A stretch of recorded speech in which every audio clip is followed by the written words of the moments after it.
Hey everybody, welcome back to my YouTube channel. My name is Teri Hunter. Today is June 3rd, 2021, and I'm here with your heavenly horoscopes. These horoscopes are the angel's advice for traversing the transits of the upcoming month. I believe that the stars and their movement is sort of like the weather for us. We may not really realize it, but they affect us in various ways, the way the moon affects the tides. So having said that, I'm going to just sort of launch into some of the things that are going on this month. Back at the end of May, we had a super blood moon lunar eclipse in Sagittarius. It marks the beginning of eclipse season, and that eclipse season will culminate on June 10th with a solar eclipse, new moon solar eclipse in Gemini. Eclipses bring about what they call fated events, events that come into our experience that offers us choices or forks in the road to pursue our happiness and help evolve our soul. Not everybody experiences life-changing events. Sometimes they're more subtle, sometimes they're interior changes. With this particular eclipse season, having the full moon blood, and I say blood because it was, I believe the color of the moon represented the blood of life. So it was in Sagittarius, and it was really asking us to look at what we believe, to contemplate the higher vibrations of the earthly experience, and to educate or to pursue or to review our spiritual, philosophical, life. What's the word I'm looking for? I guess it's our perspective of life, and if it was still serving us, or if in some way some of those perspectives and beliefs have expired, which is the full moon illuminating a situation, a dynamic, Sagittarius representing our beliefs and our willingness to travel into foreign dynamics, even foreign places, to get to the truth of ourselves. So now we have a new moon solar eclipse in Gemini on June 10th. This eclipse, new moon eclipses are, or I should say new moons are, where we're in the darkness of the moon cycle, where the farmer plants the seeds and they have the best opportunity to grow. And when we plant our seeds, we don't stare at them and we don't overtend to them. It's a very subtle focus. So we do a certain amount of nurturing, and then we allow it to blossom. And then we adjust to the various stages of growth. And I say that because this solar eclipse is going to be in Gemini. And to me, it very much is in cooperation with the original or the first eclipse, where we were seeing this illumination from the full moon. And now I get to apply those things into my everyday life, into my thinking, into my speaking, into what I inadvertently teach others through their experience of me, how I interact with my siblings. Gemini rules so much of our everyday experience. Most people are used to, oh, don't sign a contract during a Mercury retrograde, which we are in right now. But there's other things that happen, relationships with our teammates, our workmates, any groups of people that endeavor a common goal. So this new moon is the opportunity to plant new seeds into how you think and how you speak and how you interact with others, and to assess whether or not the relationships have evolved with your own personal evolution, and if you're still on the same frequency. Because in addition to this, we have quite a few other things going on. So we started a Mercury retrograde last month. And when Mercury goes retrograde, we know, communications are wonky. I'm repeating myself, I apologize. But this particular one is going to create a square when it goes retrograde with Neptune. And Neptune rules deception. Neptune rules things that are murky, hard to see, things that are clouded through, murky waters. It is a very spiritual sign as well, but in doing so, it rules the 12th house, which is a house of isolation and reflection. So we couple this idea of Mercury retrograde squaring, meaning having a very tense conversation, with Neptune. And it could be, you know, a time when we really start to reflect on if we've been deceiving ourselves, or if other people have been deceiving us, or if we have placed our hope in someone or a dynamic that really is no longer serving us. And this Mercury Neptune square is going to happen 4 times actually in 2021. So around May 22nd, it happened the first time. We will see it happen again on June 5th, which is this Saturday. Now, it's not just on the day, because the planet Neptune moves very slowly, but Mercury moves much more quickly. So it'll probably be a couple of day influence, give or take. And in doing so, this is an opportunity to, rather than to go into a judgmental place for myself, but to look at it and say that this no longer serves me, or this dynamic was serving me at one point, but it doesn't anymore. And the illusion or the deception is that I still need it, or I still depend on it, because a certain way of thinking could very much be at play here, that you've been operating on a set of philosophies or on beliefs that no longer are applicable. So allowing yourself to evolve past that. We also have on the 11th, the day after the solar eclipse, we have Mars moving into Leo. This will make Mars much happier. Mars has been in Cancer. It's been in a water sign. Mars wants to move forward, action, action, action. And Mars isn't a very good swimmer. So we're going to see a much more happy Mars in Leo. And I think this also kind of capitalizes on the eclipse of how do I think and what's important to me. Leo is the king of the zodiac. The sun rules it. It rules our solar system. And as a sign, it represents children, personal pleasure, romance, our own personal genius and creativity, our ability to express ourselves out in the world and to have an audience doing so. So the idea that Mars is moving into Leo and the sun has just had its solar eclipse is very cooperative to me. And so even though there's other dynamics, and I'm going to talk about those that may slow things down, again, this is an opportunity to take this spark of creativity that Mars represents and the sign of Leo and really dig down to my deeper truth.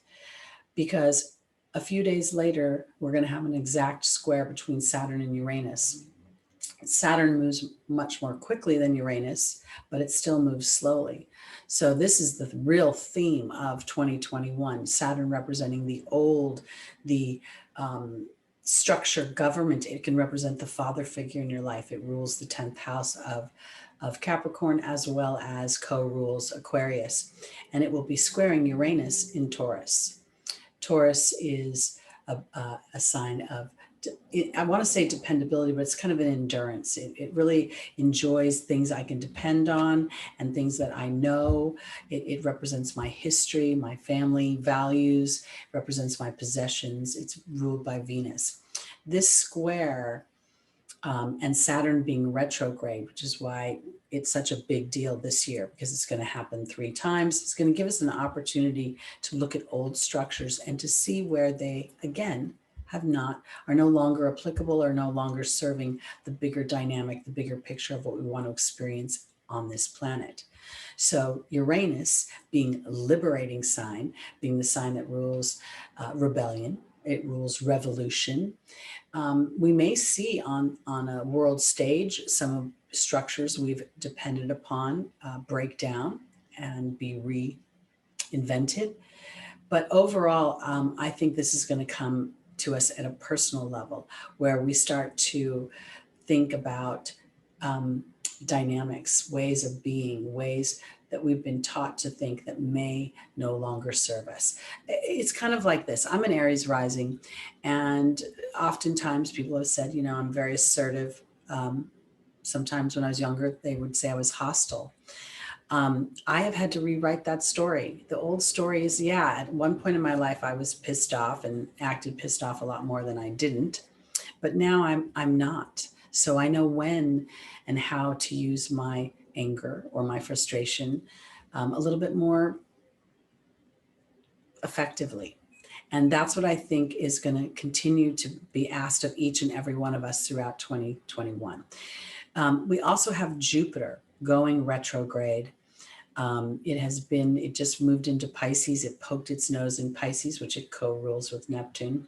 And now it's going to move back into Aquarius. Jupiter represents our philosophies, our beliefs, our religious systems. It rules the higher judicial system, judges. And so again, here we see this theme of what do I think? What are my higher values? What do I really want? Saturn, Jupiter, and Pluto, which has been retrograde since April, are all going to go direct in October. October is the month of harvest. And I bring this up because these three outer planets, Pluto offering us death and rebirth, like the phoenix, Jupiter offering us a reflection on our higher ideals and what we want for ourselves on a spiritual level. And Saturn saying, I don't care what you do. I just want you to do the hard work.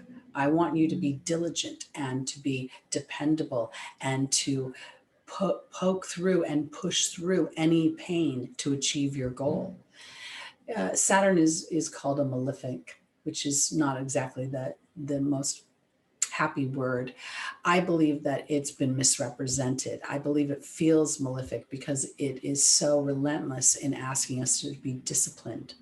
But if we're disciplined in the lane that we want, say you are pursuing a creative career, which is this great idea of Mars moving into Leo, your willingness to go to audition after audition after audition after audition and get no after no after no is what Saturn wants from you.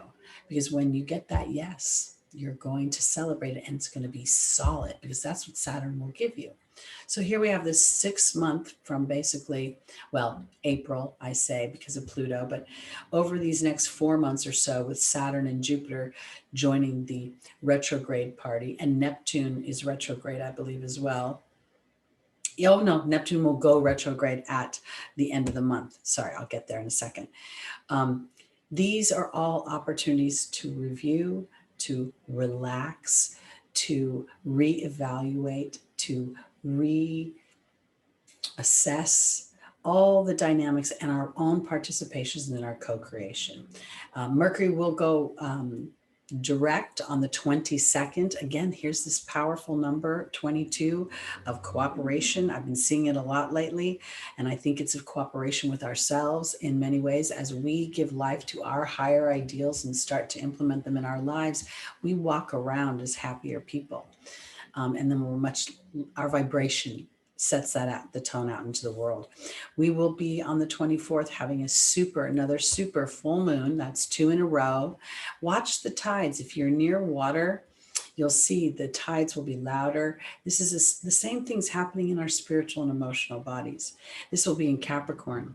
So here we are now, we're going to look at our structure again. We're going to look at where we've oppressed ourselves or how we are dealing with father figures, authority figures, things in government. And then the next day, Neptune will go retrograde. These are kind of the big points of June. I think they're super important because as we're aware of them and we go through these feelings of, oh, I feel so crappy today. Sometimes Saturn will make us feel depressed, make us feel oppressed, and make us feel a little bit like, what's the point?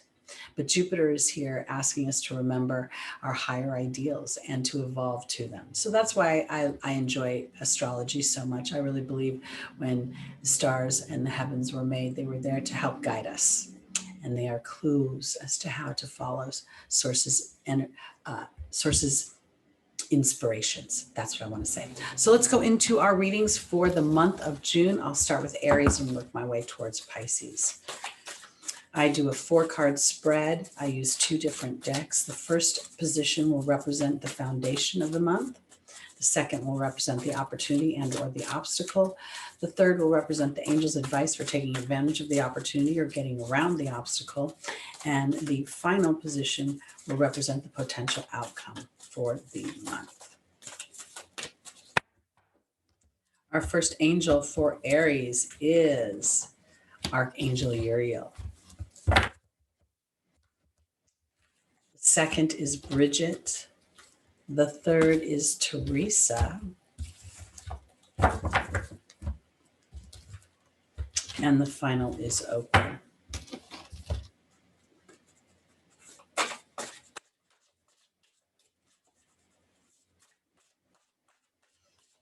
Archangel Uriel deals with anger, frustration, unforgiveness. On the lower vibration of Aries, I'm an Aries rising, is resentment, anger, and unforgiveness. It's absolutely one of the things we're working on. And then we get the forgiveness card. Okay, here we go. Archangel Uriel was joined by the forgiveness card in the first position. Bridget is being joined by the fire fairy in the second position. In the third position is the frog joining Teresa. And the final position is the cow joining Opal. So in our foundational position, Aries, there is, I love being an Aries rising. Aries is the pioneer. Aries is courageous. Aries is the truth seeker. Aries also moves at light speed, is very blunt, can appear and be aggressive, and can harbor resentment. And what I want to offer being an Aries rising is that I have a hard time getting over things. I have a Taurus moon too, and when someone's hurt my feelings, especially because they seem to perpetrate the same crimes over and over again. And then they'll say, that's just me, you know how I am. And I'm like, I don't really like it. So this is where I'm going with this. Aries, the forgiveness card became a card of reconciliation, where a challenging situation turned into a tool and helped me reconcile my anger, because now I could make the choice not to walk into that dynamic anymore, or at least to prepare myself. I've got this thing about time. I think it's from my mom being constantly late when I was little. And so when someone tells me they're going to pick me up or we're going to meet somewhere, I'm usually early. And so when I find someone who's constantly late, I can find myself very irritated. It can really actually put me in a bit of a spin. I'm saying all of this is because sometimes I've had to choose not to be in the relationship with somebody because they just will not honor my half of the relationship. And sometimes I just got smart and I just said, let's meet at 2. And then I get, plan on 2:30. So that's where the reconciliation comes in, because it's time to look deeper into your anger, look into your frustration, and now to start to have creative ideas about it and start to use your assertiveness, your pioneering spirit, your willingness for adventure, and your truth to work for you instead of against you. I personally think that being an Aries is somebody I want standing beside me in battle, because they will be fearless and loyal. But the flip side of that is that when they express, when they're hurt, sometimes their expression comes out aggressive. So for Aries, this is now a time to really not worry about other people and allow yourself to jump to a new lily pad, because there's so much to be offered for you. I talked about the astrological dynamics, which I really hope you listen to, rather than just going to your sun sign or your moon sign or your ascendant, because the idea that Saturn is squaring Uranus is an offering to liberate you from your anger or liberate you from your unforgiveness or whatever is feeling oppressive to you, and allowing you to start to get more excited about your ideas and about moving forward towards that. Because here in the final position for the month of June is Opal, and Opal represents God and the angels taking care of your children. This is not about you. This is not about you caring for children. This is about spirit, source energy, and we are all God's children. So as we believe we are being cared for, abundance comes to us. So I want to offer this for my Aries, and I didn't say this before, whole sign Western tropical astrologer. I would suggest you look at your rising, sun, and moon. They all tell a story. If you want to do them in order, I would do my rising sign first, my moon second, my sun third. That's because we emote and we act on our emotions, and our ascendant is our perspective. So Aries is assertive. Aries is brave. Aries is, let's go take them. Let's go get them. And so in doing that, sometimes it may feel harsh to other people. This is time to allow yourself to beat to your own drum. And as you beat to your own drum, it isn't about villainizing the other people because they don't get it. And it's kind of about being egoless enough to allow them not to get it, and for you to just continue on, because there is happiness and abundance and nourishment that will come to you as you reconcile your anger. Okay, let's go on to our Tauruses.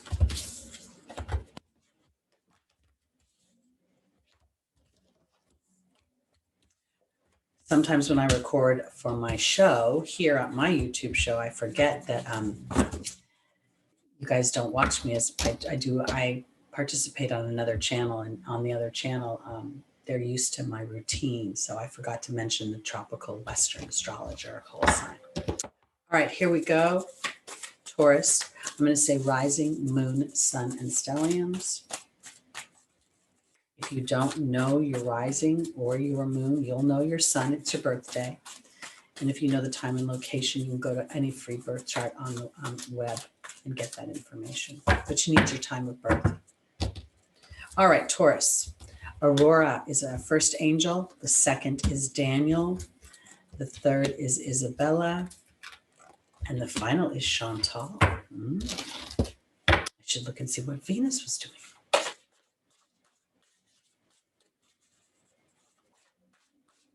Ooh, all right, well, Aurora is being joined by the cow as it flies out of the deck.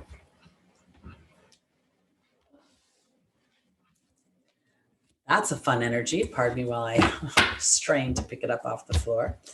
Daniel is being joined by the partnership card. Isabella is being joined by the burden card. And the final is the wind fairy. I want to say this. Mercury retrograde, oftentimes astrologers will say that will bring in past lovers. Somehow they come back up for review. Relationships in general are coming up for review.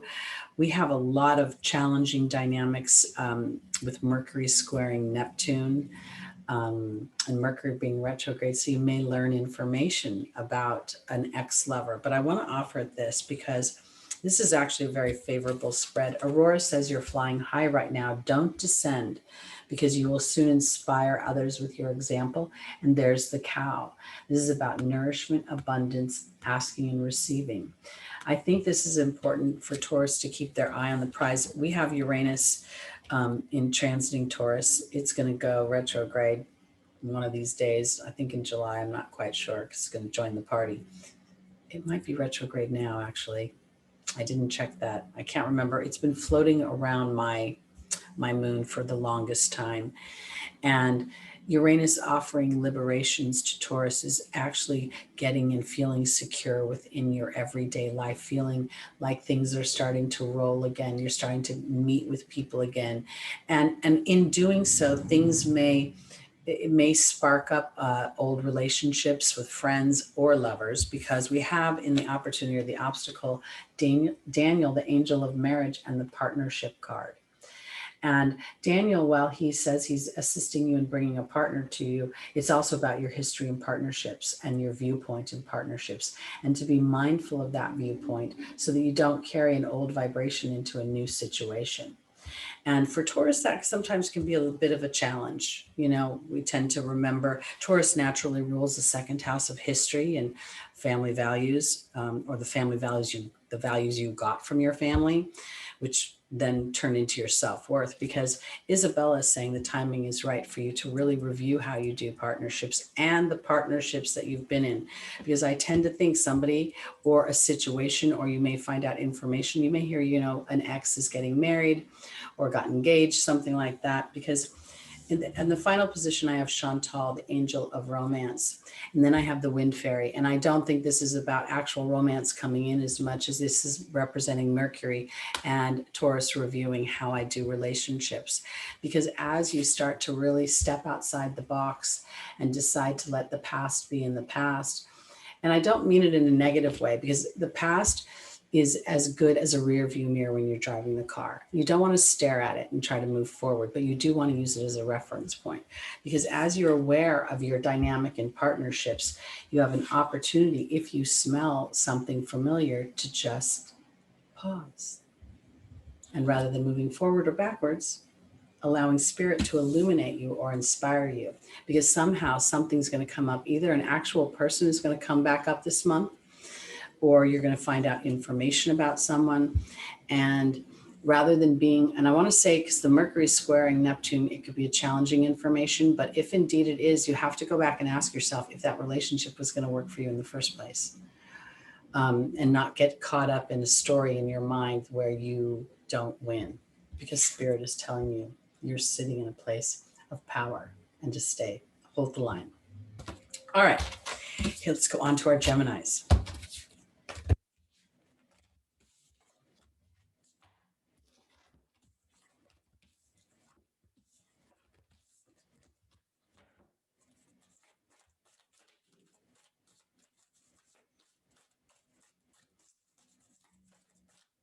So Gemini, this solar eclipse is going to be in your sign, and it is at, I believe, 19 degrees of Gemini. So if you have your sun, your moon, your rising, or a stellium, which is 3 or more planets in Gemini, then if it's near 19 degrees, within 1 or 2 degrees, this is very powerful for you. Okay, here we go. Our first angel is Rosetta. The second is Archangel Gabriel. The third Gemini is Fiona. And the final is Mystique.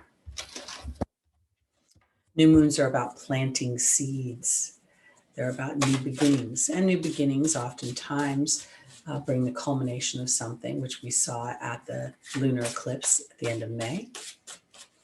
So now this may start to reveal the direction you're moving.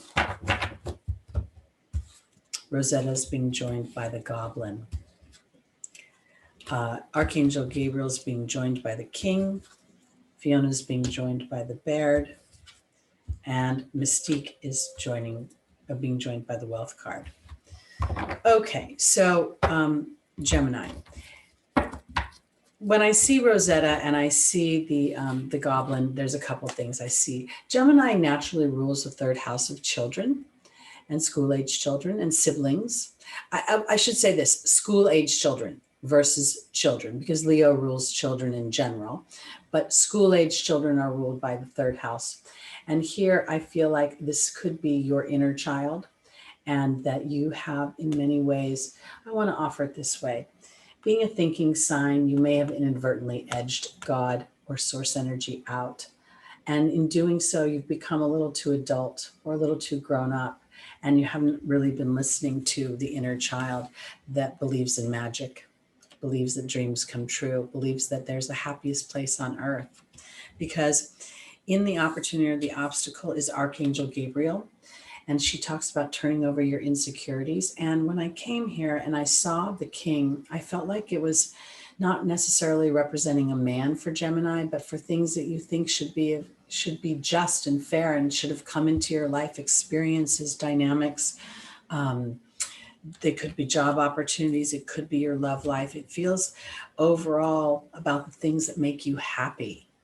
And having this new moon, solar, the sun illuminating, because I want to say this, the sun, I don't really mean illuminating like the full moon. I mean it more when I say that about the fifth house and Leo and what that rules, because the sun rules Leo, and Leo rules fun. Leo rules children. Leo rules romance. So I feel like if my Geminis could check back into the childlike innocence and sort of not edge God out on what it is you want to experience, regardless of your chapter in life, because it doesn't matter if it hasn't shown up yet, it's going to show up. And part of your story is to stop talking about your history and allow source energy to bring this in. So this is about telling a new story. This is a story where you win. And it could be just a simple phrase, the universe is conspiring to make my dreams come true, because This is a journey. And what I want to say for my Geminis, if you listen to the beginning of this video, there are dynamics being set up that if you're willing to do the work of believing in yourself, that's what Mystique is saying. Keep charging ahead, expect miraculous solutions. And here's the harmonious wealth card joining it. And this is where you start to realize that part of the beauty of not being connected to source is how good it feels when I do connect to source. When I see that my twins, the Gemini twins, my focus has really been on the challenge, on the story that was versus the story that can be. That's what this new moon has to offer us. And I focused on the solar aspect because it represents fun, vitality, life, you know, and here we are starting to embark upon new life after 2020 in June, our summer here in the United States. All right, let's go on to our Cancers, rising moon, sun, and stelliums.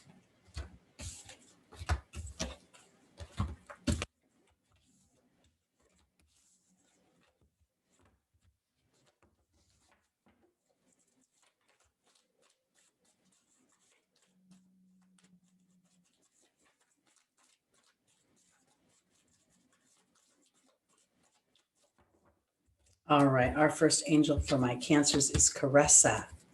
The second is Rosetta. The third is Omega. And the final is Chantal.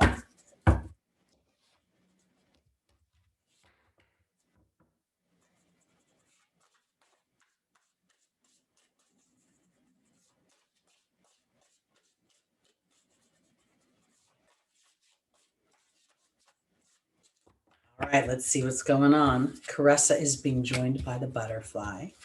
Rosetta is being joined by the high priestess. Omega is being joined by the disruption card. And Chantal is being joined by the ego. Okay. So this is what I want to say. We have so much challenging energy this month. And Cancer, what I want to say for you is that I don't think you should let your imagination run away with you. In some respects, you may be, because I have Caressa and the beauty card in the form of the butterfly, saying that you're ending one chapter, hence the new moon on June 10th. I'm sorry, the solar eclipse, new moon, solar eclipse on June 10th. And there's a period of darkness, a period of unknowing. We can see this angel kind of sitting, waiting as the dawn comes up. And here's the butterfly representing the caterpillar's transformation. And I say this because it's time to keep your eye on the prize of what you want. You may want to raise children. Here, you know, this would be very much what Cancer does: home, hearth, and family. And now your opportunity is to keep your eye on the bigger prize and to trust an inner knowing and decipher between what may feel like insecurity brewing up and what you know in your heart. So this is where I'm going with this. This Mercury retrograde, Saturn, you know, retrograde. Now we're going to have Neptune and Jupiter all joining the party. These retrogrades could exasperate the feelings of unknown and make you doubt yourself. It could make you doubt an experience that you've had and then go back and look for holes because maybe somebody hasn't reached out or the communications have been choppy. This is where I need you to, the angels are saying to focus in on where you are victorious, because this disruption card is really not about a challenge as much as it's about an opportunity to go back into your inner knowing and decipher from a place of your higher self versus your experiences and your ego. Because in the final position, I have Chantal, the angel of romance, and then I have the goblin. And when I looked at this for my Cancers, I thought that there was the potential that romance would be offered, and yet you may be so excited about it that you're fearful of it, that you get triggered by it. You're like, this is too good to be true, or, you know, I haven't heard from that person in a few days. They don't like me anymore. And that may not be true either. So I feel like that the real opportunity here is to know that Cancer has been going through a metamorphosis, that you are coming out the other side. A new chapter, a new story awaits you that is coupled by this eclipse season. And we're going to start to really see things, I think, rolling forward, even though we're going to have a lot of planets retrograde. To me, this is like a redefining of things, redefining of the structures. I feel like 2020 was this big universal time out. Do you know what you're doing with your life? Are you happy with how it's been running? So when you go and you realize that, you know what, I'm going to let my inner knowing, and I'm not going to let my ego, I'm not going to worry, I'm not going to edge God out. I'm going to trust that this is what I want. I want to experience love. I want to experience romance. I want to experience partnership. I want to experience home and hearth.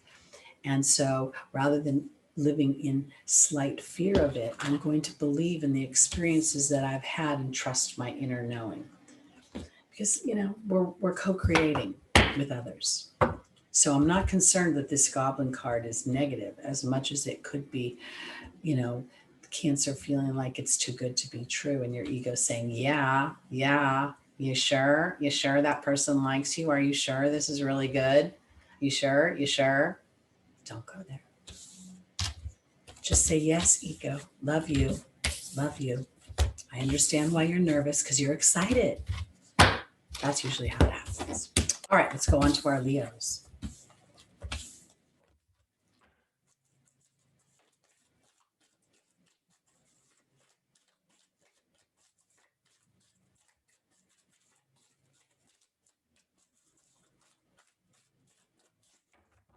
All right, our first angel for Leo, rising sun, moon, and stelliums is Chantal. The second is Isabella. The third is Daniel. And the final is Shanti. Wow.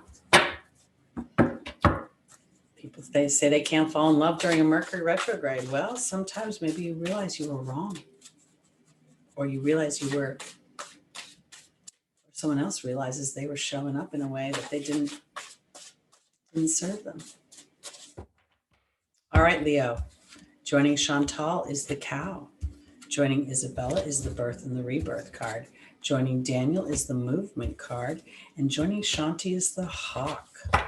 This is extremely favorable on the love front. And I'll say this because the cow, whether you're in a relationship or not, I feel that Chantal is saying that there'll be a resurgence. And I want to say this, for those of you that have been long seasoned relationships, I just think it'll be fun. You guys are probably, you know, if you live where there's water, you may be experiencing more summertime fun.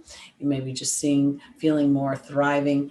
And those of you that have, are single, there may be a revisit of an old relationship, and there may be information that comes up. And it's funny because when we see Mercury squaring Neptune, it's usually a tense conversation. And when we think of Mercury being retrograde, I kind of want to offer it this way, because there's the potential that the tense conversation is not necessarily about a deception, but a self-deception. There's the potential that either you or somebody that you were engaged with has a realization, and they may come to you and say, you know, I made a mistake. And that could be the square, because it's hard for them to hear it. And maybe you've moved on and it's hard for them to say it. And maybe it's hard for you to hear it. But what I do feel is some sort of reconciliation coming in a good way, because there's the birth and the rebirth card. And Isabella saying the timing is right for this new venture. So I want to offer it this way. If indeed there is the resurgence of a romance, or somebody that you used to date or go out with comes back around, and there's some admission, I'm not going to say that you should go back to the old pattern with no awareness. I feel like that will come up, and that will be something you'll have to decipher, because Daniel's the angel of marriage and the angels of advice, and there's movement, and the rebirth comes as a willingness to look at the history and move beyond the history. But sometimes we have to decipher whether it's history or character. Sometimes there's character issues. Somebody's character is just so fearful that they can't move forward. So this abundance comes from a true assessment of not just the fun, fluffy things, but the life things as well, the things that nourish us through life. When you pick a partner, you pick a life trajectory. If you pick a partner who has issues with substance abuse, that will become a large theme in your life. whether it's in or out of balance is up to the people, but it's that kind of dynamic. Because here in the final position is Shanti, the angel of peace, and the hawk.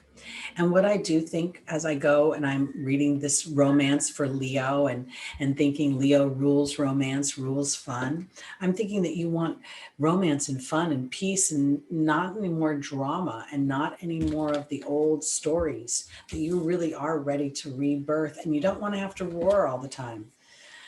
So I feel like this is a really good dynamic for you. I also want to say that it feels a little bit like the birth and the rebirth card can be a little bit challenging. And when I look at the Saturn and Uranus square, it is the second of three that are a theme of this year. So I would almost want you to go back to February. I believe that's when the first square took place. I think it was around the same time, the teens of February, and look and see what was happening then, because there could be, we could be revisiting that very dynamic again. And then we're going to see this come up again in December. So for my Leos, romance is up on the agenda. It is an opportunity to ask yourself if you're being nourished, if you're getting what you want in a relationship, and then to allow yourself a rebirth of that, both in your willingness to give and your willingness to receive. And there we'll start to feel some more peace. Okay, let's move on to our Virgos.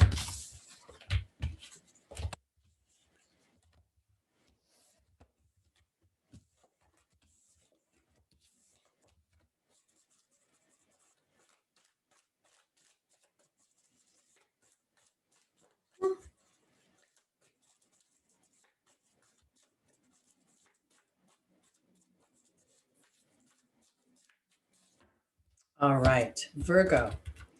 Rising moon, sun, and stelliums. The stellium is 3 or more planets in one in Virgo.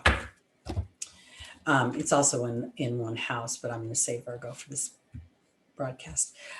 We have Indriel in the foundational position. We have Ray in the opportunity of the obstacle. We have Archangel Gabriel in the angel's advice. And we have Oceana in the final position.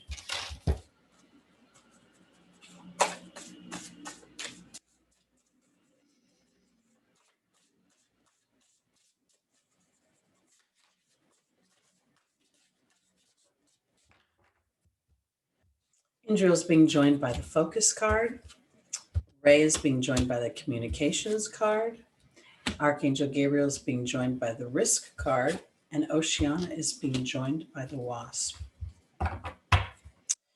Okay, Virgo, this is a little bit of a challenging spread. Your ruling planet, Mercury, is retrograde. It is going to make a square with Neptune exact, I believe, on the 5th, and it's going to hang out that way. And then we also have the eclipse coming on the 10th in Gemini, which is your sister sign because you're both ruled by Mercury. And then on the 14th, that square between Saturn and Uranus, which is a theme. Because I feel like there's an opportunity here for Virgo to really look at your focus. And this Indriel card is to me really reflecting, I'm looking at the light above her head. And I'm really starting to focus it on my perspective. Do I win in the stories I tell myself, or do I lose? Do I repeat myself and the stories? Because there's the communications card. Or do I have trust and faith in my connection to source energy? Because it's very much up on the docket for Virgo. The connection, there's Archangel Gabriel. She would rule you as well, being the angel that represents communications in this deck. And now is a time to risk a bigger story for yourself, and also to risk looking at where there's subtleties in your communication. I was recently talking to somebody who was not feeling well, and they kept referring to their illness as a my blah-de-blah, my blah-de-blah. And I said, let's replace it with the, because that way just energetically we're starting to take it out of the physical body and putting it outside of ourselves. Because I feel as if Virgo's been challenged and been hurt. Their feelings have been hurt, and maybe things have been said about them that are not necessarily true. And that's evidenced through Oceana and the wasp, because I think that what what this offers you is to really dig deep and take action on a deeper truth. And the things that may come up that have been spiky or misrepresent you, maybe from sources that you don't even care about or don't even want to work with or associate with anymore. And so that's where you have to sort of get out of your mercurial head and look at where your focus is. I really, really want to experience this dynamic. So let's give you a concrete example. Let's say that you are a person who really, really wants a job change, and you're going through a challenging dynamic in the situation you're currently in, and it's frustrating you. Where is your focus? Is it on the frustration of the current situation, or is it that this frustration could be the catapult to lead you to the next situation, and have you actually look at it from a more round perspective? Meaning, when we look at a job, oftentimes when we're hoping to get a job, we go for an interview. We never interview the employer, and we say they offer us a certain amount of money. And that money is what that's our currency for our lifetime. So my point is this: when you start to put the focus in on what brings you joy versus the money, then Spirit has an opportunity to help you take actions towards that joy and really start to rewrite the story that is frustrating you. Because this is where I was going with the employer thing. Most of us work for somebody and they don't really give raises. So you work hard, you think you're going to get rewarded for hard work, and it doesn't happen. And it makes us sour. So this is time to risk a bigger picture and to communicate with Spirit. And your job, Virgo, is to be aware of where your mental focus is, what you are reading about, what you are speaking about, and inadvertently teaching others through your conversation. Because if you're focused in on the story that doesn't work for you, you're going to continue to feel the wasp energy. And Spirit's trying to move you to a more emoting place, and not a fear-based emotion, a more inspired emotion that says maybe this disruption is actually leading me closer to where I want to be and what I want to experience. All right, let's go on to our Libras.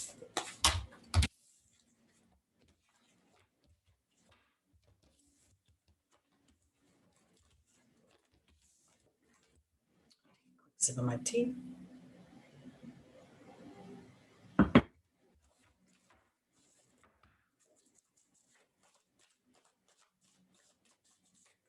All right, Libra.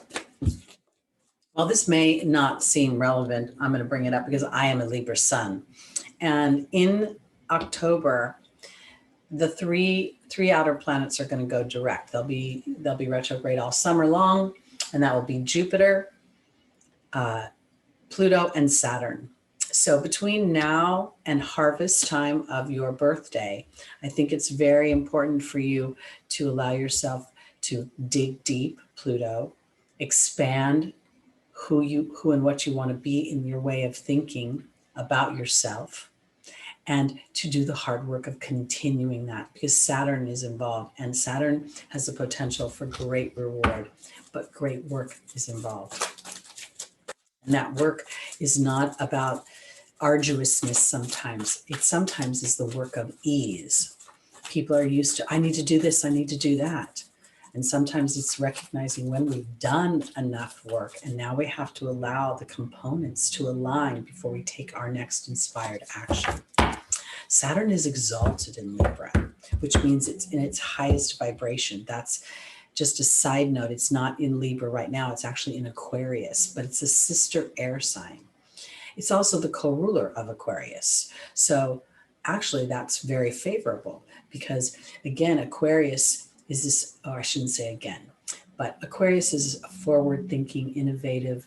It rules space, technology, innovation, revolution, rebellion, lightning, air travel, space travel, so many wonderful, innovative things. So as we look at how interesting it is that something so innovative, and then Saturn representing old structures, co-rule one sign, and a sign that has to do with the mind, the air sign.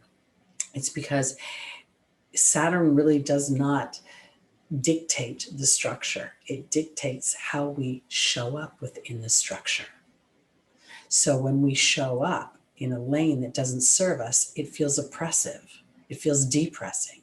But when we show up in a lane that we do like, those challenges that Saturn presents then become the resources that empower us to move forward. It's a tricky energy, Saturn, honestly. Oops. All right, Libra, our first angel is Vanessa. The second is Mystique. The third is Chantal. I can't believe all these romance cards. And then Athena. I think people are wanting love. We've been locked down and isolated, and people are looking to do fun things that other people. And I think it might be mating season. I know spring is technically mating season. Well, we have the summer solstice coming up, I think. 23rd, isn't it usually around June 23rd? All right, Libra. Vanessa is joined by the forgiveness card. Mystique is joined by the water fairy. Chantal is being joined by the death card. And Athena is being joined by the love card. Libra is the sign of partnerships, and oftentimes people think of the marriage partnership, but it involves many other types of contracts, long-term relationships that involve commingling of lives and assets and things that are not easily unraveled. I guess I'm going to put it that way. Contracts are not easily unraveled because when I look at this spread, I have the forgiveness card and then I have the faith versus fear card. And I got to tell you, as a Libra sun, while there are so many beautiful things in my life, I've been walking through this sort of forest of wondering about faith over fear, and as much faith as I have, do I have fears beneath things that eclipse my faith? And when I look at this combination, I think maybe not, because forgiveness for me is the reconciliation card. So to me, what this is saying is Saturn and these retrogrades are asking me to continue to do the hard work of having faith. And faith, and I'm going to go to the fourth position, that I will live a life that knows love and sincerity as I am a powerful individual. And I want to say this for everyone, meaning whether you're a powerful man, powerful woman, or whatever else is going on our planet. Because I want to say it this way. Sometimes we can feel unlovable unless Libra is in a cooperative place. Libra is and sometimes passive, what do you want to do? Oh, whatever, I don't care, or they can't decide. And I think the reason they say they can't decide is because they want to be cooperative. And sometimes it helps our partners when we have faith and then assert ourselves within that faith. Because Mystique, and I want to say this, I think this is about love for Libra. Because Mystique is asking you to keep charging ahead. This is a process of trusting your feelings over what you've experienced. And if you've gotten to a certain age, we have a lot of statistics these days that tell us when our fertility is dying, when our chances for love are dying. And, back in the olden days, people didn't have those things. So they just had relations. They didn't know if they were over 40, whether or not they would get pregnant. Probably at that point, they probably didn't want to get pregnant because they'd already had 8 or 10 children. People had lots of children back in the day. Because I feel like we're rewriting things. And part of this is your willingness, Libra, to continue to move forward on what's so important to your heart, to your emotional body, rather than trying to be balanced all the time. Because here's Chantal, the angel of romance, and there's the death card. So I believe this is not the death of romance, but the potential of you rewriting who you are in a romantic situation. And that is being all you can be. That is being the scales of justice. Libra rules policemen. Libra rules people who have authority. And Saturn loves being in Libra. Saturn is the ultimate authority, rules the 10th house, Capricorn. And the reason I bring all this up is because I think what this is saying is it's time to love yourself and be an authority for yourself. And through this retrograde process and all the planets that are giving us an opportunity to revisit dynamics, maybe one of them is, how can I, as a Libra, perpetrate harmony and not be passive to another person's agenda? Because sometimes love is interruptive. Sometimes love brings a contrary perspective to things. And in doing so, opens the mind and the situation. So I want to encourage my Libras to think about how they're viewing things, what their perception is, and then look for your fertile moments, to assert yourself. It isn't about just bursting out of the gate. It's about kind of showing up in an assertive way, but in a loving way that you could too receive the information that you're getting, even if it was not the most pleasant. You would appreciate the delivery. That's the way I'm putting it. And in that way, I think Libra should be talking to more about to themselves about the faith, things that they want, the things they want to feel and emote with another in this lifetime will take place. And your job is to just sort of get down to your authentic self so that they can come in. All right, let's go on to Scorpio.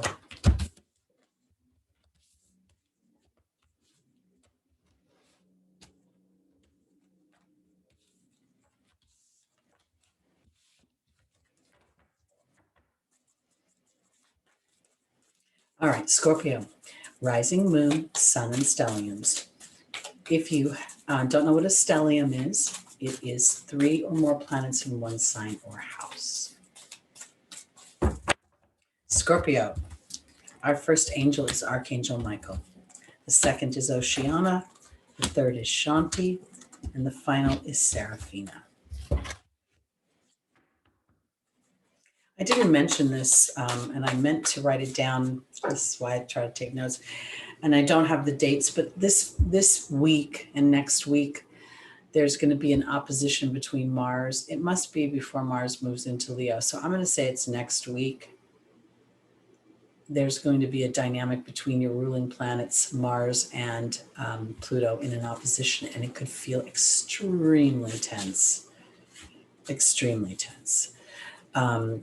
Mars is still in Cancer, where it feels not so happy. It feels debilitated. It feels like it's like fire trying to swim. It makes steam. And then we have Pluto, the planet that rules rebirth, in Capricorn, structure, father figure. All right, Scorpio. Joining Archangel Michael is the Death card. Joining Oceana is the Risk card. Joining Shanti is the High Priestess. And joining Seraphina is the Earth Fairy. The Death card is always about transformation. It's always about evolution. There is no true death. Leaving the physical sometimes is really a gift for a weary soul that doesn't know who it is, because I believe that this is really about Pluto's transformation. Pluto rules death and rebirth. I believe this is about transformation, and Scorpio having the courage to actually allow for their own transformation. That transformation is a trusting of your inner knowing at a very deep level. And this is really deciphering between the dynamic of Pluto, kind of the scarier side of Pluto that is imbalanced and has dark thoughts, and the truth of what Pluto has to offer, which is the peace that comes through digging through the human experience and the layers of the ego and all of the dark thoughts that it will purport in your unwillingness or the other person's unwillingness, your lack of value, whatever the story is, it doesn't serve you. Because this is, your peace will be found when you transform that ego into the part where the ego is working for you. And I say this because the ego asking those weird questions or jumping in and saying, are you deserving? When you sit on the other side of it, it's very empowering. And it also it's this dynamic within us that without the ego, there would be a flatness to the experience. So having courage to look at your ego and not villainize it, to know that it's asking you some hard questions right now, right? And in doing so, your willingness to look at those questions gives you an opportunity to create a whole new foundation for yourself and to bring in the things that you want in a more peaceful and happy family. So let me offer this as an idea. The courage and the death card could be that there are people and situations that you love in your life, but they need to be put in a place where they're. I kind of want to go back to my story about the person who runs late. It's kind of like, I feel like the courage and the death card is for me to transform. And if I know somebody runs late all the time, I need to think twice before I make plans with them and really decide if I'm going to inadvertently set them up to piss me off, or if I can transform who I am and become more relaxed or be more assertive about what I want. And that assertion may be that if the relationship does not evolve, I have to leave it. I have to allow it to die. Because this is about Scorpio really showing us how to live a full life and allow for a new foundation. This particular fairy has very interesting wings to me because they're very moth-like.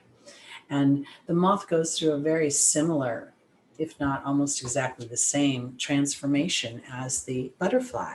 But the butterfly has prettier colors. The butterfly is orange and black or yellow, and the moth is usually hues of beiges. And I feel like that there's a part of this that if you look at that, there's a beauty. I almost feel like this earth fairy has an eye here. And if your willingness to look and allow and see deeper and allow for this transformation, that the relationships that require the death, the transformation, have an opportunity to be better on the backside. But it isn't about you letting the other party take control in some ways, but you taking control of your emotions and trusting your intuitions beyond the words that come out of other people's mouths. This Mercury Neptune square that I spoke of in the earlier part of the video is very likely to bring up deceptions, lies, and things that could feel like betrayals. And that's why I think that the spirit is asking Scorpio to dig a little deeper into what you know it takes to transform. And sometimes people have to hit rock bottom or do very dastardly things before they choose to do other things, meaning more higher vibrational things. All right, let's go on to our Sagittarius, rising moon, sun, and stelliums.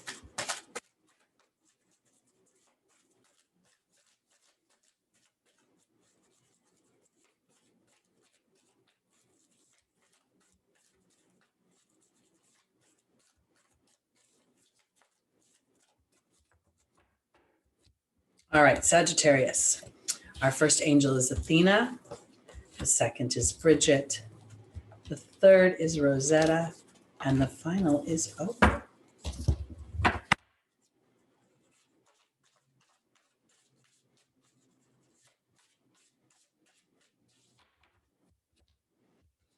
Athena's being joined by the raven. Bridget's being joined by the cow. Rosetta is being joined by the water fairy. And Opal's being joined by the high priestess.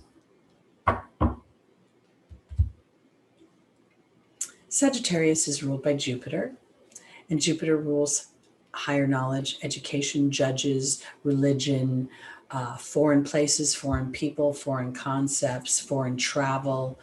I feel like for my Sagittarius is the magic comes in the timing of your assertion into a higher vibration of who and what you believe you are or what you've grown into. It's time to assert yourself. It's time to see the magic of your assertion, because when I look at the opportunity and or the obstacle, I feel in some ways that Sagittarius has not been asking, has not been open or conscious, I should say, of the exchange of energy in some ways, or of their own abundance. And so as you assert yourself, the time is right, I believe you'll start to see fruits of your efforts. And I want to say this because Rosetta talks about parenting and teaching children, guiding children in some way. But when it's in the angel's advice, it's about the trust of a child, the naivete of a child. Children believe when their parents say, we're going to Disneyland, we're getting in the car, they believe they're going there and they don't worry about it. So this is a childlike trust in your emotional body and your connection to spirit because of Sagittarius ruling the angelic realm. There you go. Now it's time to talk to God and the angels. Maybe you have not been applying in your prayer work the idea of giving and receiving. I have found, and Spirit has shown me, that pleading in prayer is actually not really the most powerful way. It puts our focus on the lack versus the abundance, because it is now really a deep time to go into your intuition and to know that God and the angels are taking care of you. Many of us are going to experience structural changes over 2021 that were teed up in 2020. And some of them will be found in the home, some of them will be found in the professional life, some will be found in the love life. And the changes don't always have to be negative. Some people may go from single to married, from living in an apartment to living in a home. But now is a time for Sagittarius to really assert yourself as to what you want, to believe the universe is working in your favor, so that when old structures either crumble or get renovated in a pretty significant way, you can display the faith and the trust that God has your back, and that your oversoul and the bigger part of you knows what you really want and is moving you into foreign territory so that you can experience that. And that's what I think this final eclipse, these eclipses again have a 6-month influence. So, anytime from May to November, from June to December, you could see significant changes in the structure of your life. And they can be for the better. It's about where your focus is going to be and what you call forth at this time. Okay, let's go on to our Capricorns.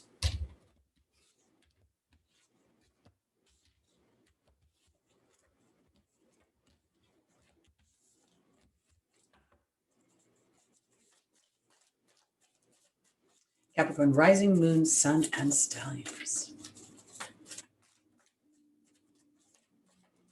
So as a Capricorn, your ruling planet, Saturn, is retrograde.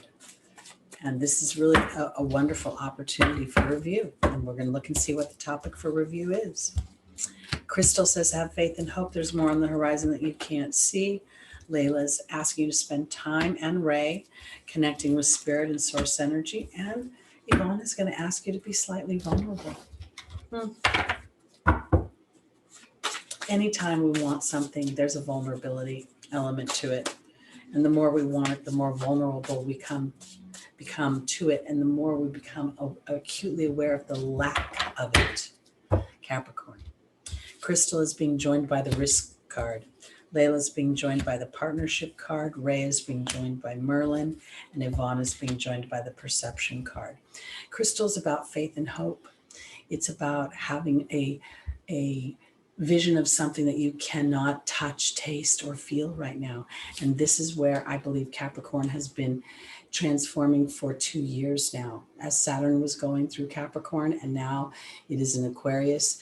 It is going to retrograde into, I think it's going to poke its nose, maybe get close to Capricorn. I didn't check the degrees. It's definitely moving retrograde in Aquarius. It's co-ruling planet. So Capricorn, it's time to risk a bigger picture and to have faith in the unknown. And this partnership, in order to find solace, to find comfort, is with spirit.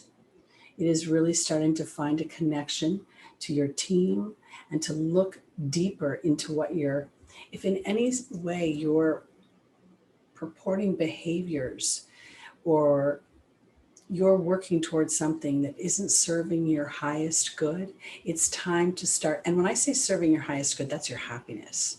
So you could be in a job that at one point served what you needed, paid the bills, made sure your kids were in school with good shoes on their feet, and now you find you're in a new chapter of life. I'm just using this as an example.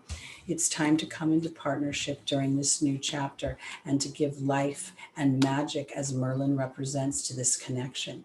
because there's more that you want. And the stoicness that Saturn sometimes in its lower vibration perpetrates has not necessarily been serving you. So now it's time to be vulnerable to your own perceptions of obligation, of duty, of responsibility, and to ask yourself if they're really serving what you want to live on this planet.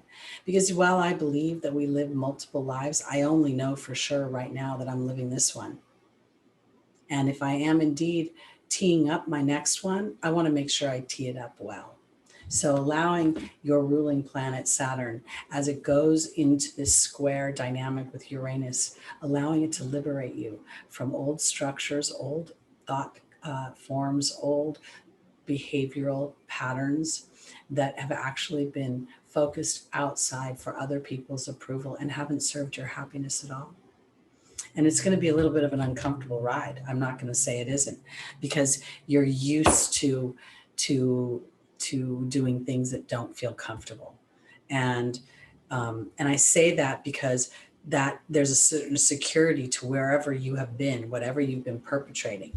And now Spirit's asking you to venture first emotionally and imaginatively into the unknown of what you want, because your mind will ricochet back to your obligations. So there's this period of vulnerability to a bigger picture of your own joy and happiness. And Saturn rewards that.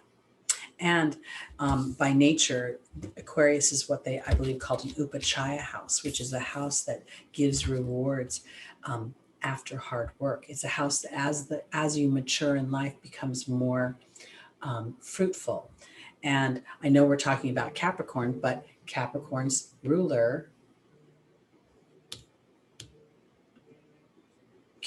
natural ruler is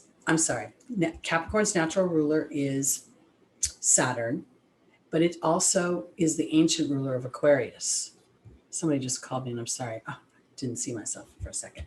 Because where I'm going with this, just to wrap up Capricorn, is that this faith is really not about something outside yourself. It's asking yourself how faithful you are that you can live your joy, that you can live a higher vibration of what you've been feeling, that you could experience more laughter, more love, more gaiety, more lightness. And your perception is part of your duty, your sense of obligation is been contributing if you have not felt happy to that dynamic. So what we want to see is you allow for a new perception. And I see the candle go out and the smoke coming up. I feel like it's like time for that to be snuffed out, to allow for a new light to shine. All right, let's go on to our Aquariuses.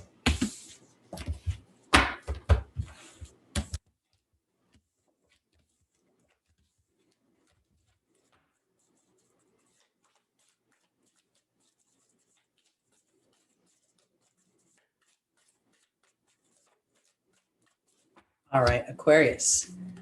Our first angel is Daniel. The second is Fiona. The third is Ray. And the final is Isabella.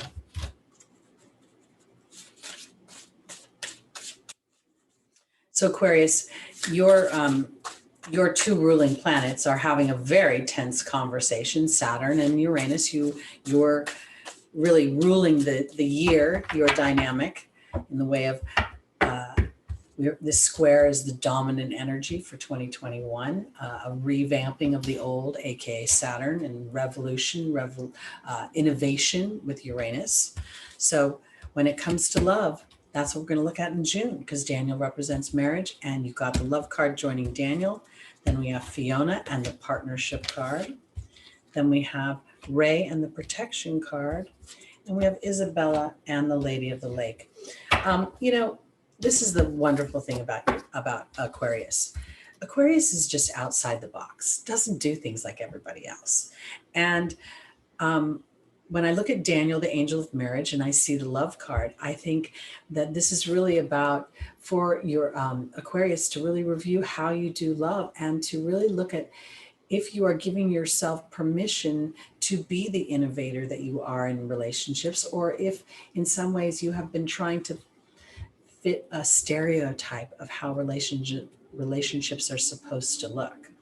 I meet you, I text you, then if I've texted you every day for a week, I got to make sure I keep texting. I mean, there's this sort of feeling of, if indeed Aquarius gets into some sort of routine, you may have a moment where you just want to escape, because I feel like you want to be in a partnership, but you want it to be in this Aquarian vibration of innovation, of doing things different. It's kind of like, I love you, I'll see you on the weekend.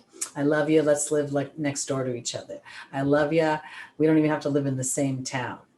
I love you, I'm into astrology. I love you, I'm into aliens. I feel like this partnership will, it's time for you to start to think outside the box and describe that outside of the box relationship to spirit. And I say that because Ray is the connection to spirit. She's sitting in a meditative position. Yes, she talks about yoga and exercise, and you may meet someone through yoga or through an exercise program, but this is really more about knowing that you're being protected, that you have a bigger mission. I believe, we're going into the age of Aquarius. We've started a 200-year cycle where Saturn and Jupiter will meet in air signs every 20 years, offering innovation and offering opportunities for us to look at each other and to respect each other more for our minds, our unique expressions, than going into what's expected of us. Because Aquarius, Isabel is saying, yes, the timing is right for this new venture. And the Lady of the Lake is asking you to have courage. And for me, this is very interesting, because it's courage to be who you are, to think that you're acceptable, to think that the way that you want to, there's a yin for your yang, there's a peanut butter for your chocolate, there's a salt for your pepper. And instead of trying to constantly go into the old story, which is what Daniel asks, he's asking you to innovate and to renovate how you view love and how you view partnerships. And if, here I am talking about astrology. I love talking about astrology. I have Neptune and Mercury in the 8th house of Scorpio, which rules the occult, rules things underneath the unseen. So I love to talk about stuff like this. So for my Aquariuses, while this month, I spoke of a lot of aspects that are going to be happening throughout the month astrologically, I think there's an opportunity for you to liberate yourself and to use this solar eclipse in Gemini to give your mind an opportunity to think new things, and to think that, if you're a person, because I don't see Aquarius as a clingy. I don't see them as let's go everywhere together, let's be together all the time. I see them as like, hey, I like to hang out with you and I want to be with you all the time on the weekend, and then I need some time to myself. It's just the way I roll. So when you honor that, then you can have a very, very fruitful and very, very, what I think you can present an invitation to those around you to innovate their love lives so that they can be more successful at them. All right, let's go to our final sign, Pisces.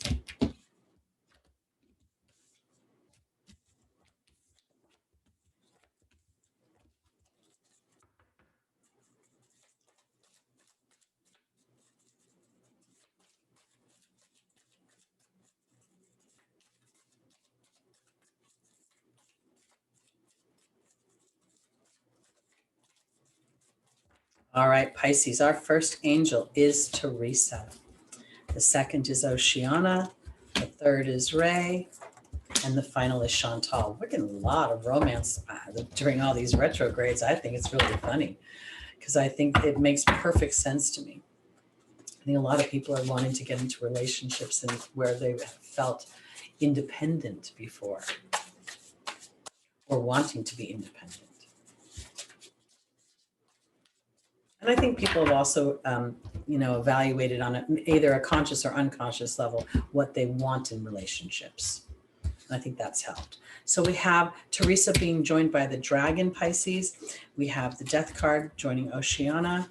We have Ray being joined by the Joy card. And we have Chantal being joined by the Fear card. Okay. So I want to say this may be a little bit challenging for you this month, only because there may be a lot of people talking to you, and I don't know if that's such a great idea. I feel like this is going to be about your love life, the topic of conversation. Again, Mercury retrogrades tend to bring up old lovers, old situations in love. And with the Neptune square, there may be some deceptions that come up. Neptune is your ruling planet. Jupiter is your ancient ruler. We have the power and strength card. It comes from you actually not worrying so much about what other people say or what they think. I don't know that I think they're wrong, what people are saying, but I think that Pisces needs an opportunity to decipher things for themselves. Because when I look at the death card, it's about you being able to really swim up to your own emotions, what you want, and to take action on those. And if for some reason you're in a relationship and things are a little rocky and you want to give it another go, that is your choice to make. But I think what Spirit is also offering you is the opportunity to constantly ask if this relationship is bringing me joy, and to tell Spirit that that's what I want. I want to be in relationships with myself and with others that bring me joy. Every relationship will have its challenges, but there's percentages, and having a relationship that sits, over 50% happy, you're successful. Because I think in the past you've lost yourself in relationships, Pisces. With the fear card here, I think that this has been where either you've absorbed into a relationship and it wasn't aligned to the truth of who you are, which is deeply spiritual, deeply emotive in many ways, very, very intuitive, and very connected to the ancestral realm. So I think that this is going to be a month where you'll see your interior, the way you feel about the structure of your relationships. And it may be more than just intimate relationships. It may bleed into other relationships. And I don't think that you should be fearful as much as allow for the assessment, the review. And rather than, feeling like I have to swim away from those people that are not aligned to me, maybe we just put them in the outer rings versus into the closer network of people. Because I do think that this is a month that's really going to, for Pisces in particular, be a deciphering between what I really think and feel for myself and what kind of input I'm getting from the outside world, my friends, my family, what I see on TV, what I read about. And I think it's going to have to do with intimacy and love and how you receive that love. So your ruler is going to go retrograde again in your sign.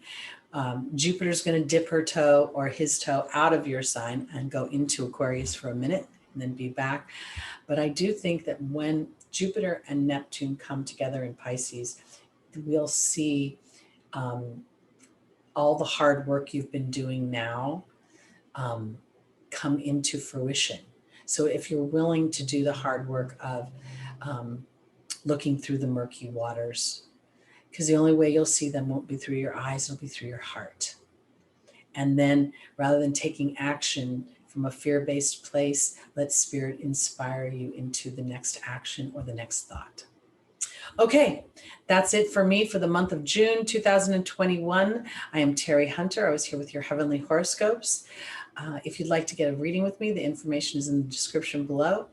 And I'll be back again sometime with another video. I'm not making any more promises because I've got Pluto squaring my ascendant and my sun and my Mars, and I've got Uranus on my moon, which is squaring Saturn. So things are a little challenging sometimes, or I'm super busy because everybody's going through their own stuff. So, but I plan on being back next week at some point.